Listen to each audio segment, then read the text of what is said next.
Islamic বক্তা আবু তোহা মোহাম্মদ আদনান ও তার প্রাক্তন স্ত্রী সাবিকুন নাহারের মধ্যে বিচ্ছেদ ঘটে গত 31 অক্টোবর।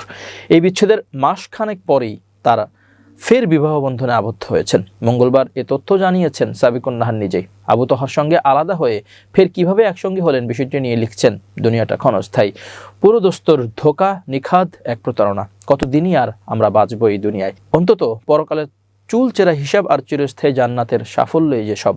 সেই সাফল্যের ভিখারি হয়ে আজ কথাগুলো লিখছে। কে কি ভাববে, কে কি বলবে, কি হবে আর কি হবে না, এসবেরও বিন্দুমাত্র পরোয়া নেই। বাচ্চারা বাবা মাকে খোঁজে, এমনটা জানিয়ে সাবিকুন নাহার লিখেন, প্রতিনিয়ত আয়েশা তার বাবাকে খোঁজে। বাবা যাব, বাবা গাড়ি, বাবা কই, শব্দগুলোর ওজন ওঠানোর কোনো পরিমাপক মহাবিশ্বে নেই। ওসমানও মাকে পাচ্ছে না। ওসমানের সামনে অন্যরা তাদের মায়ের নিকট আম্মু বলে ছুটে যাচ্ছে। অন্যদিকে নির্লিপ্ত চাহনিতে ওসমানের প্রশ্ন, তার আম্মুর কাছে কখন নিয়ে যাবে। বিচ্ছেদ পূর্বের ঘটনা প্রসঙ্গে সাবিকুন নাহার বলেন, যা ঘটে গেছে তা অনিবার্য পরিণতি, যে এটাই তা হয়তো আমরা জানতাম, তবে জানা আর প্রতিনিয়ত উপলব্ধি করা যে কখনোই এক নয়। ইলমুল ইয়াকিন আর হাক্কুল ইয়াকিনে আছে আকাশসম ফারাক। জানা বিষয়টি উপলব্ধি করেছি আমরা।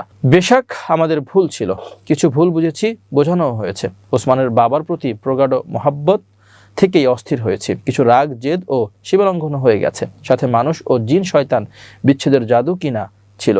সাবিকুন নাহার বলেন, হয়তো এভাবেই আমাদের ভাগ্য লেখা হয়েছিল। তাকদীরের কাছে তো অনেক বড়রাও অসহায় ছিলেন। যেমন গ্রহণের সময় নিরুপায় থাকে চাঁদের আলো, তাই বলে কি চাঁদ কশ্চিনকালেও কলঙ্কিত?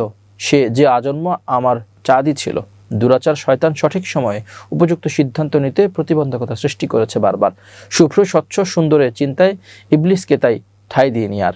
ফালিল্লাহিল হামদ। অতঃপর আলহামদুলিল্লাহি রাব্বিল আলামিন, আলহামদুলিল্লাহি রাব্বিল আলামিন, আলহামদুলিল্লাহি রাব্বিল আলামিন। ওসমান ও আয়েশা তাদের বাবা মাকে ফিরে পেয়েছে। আল্লাহুম্মা লাকাল হামদ।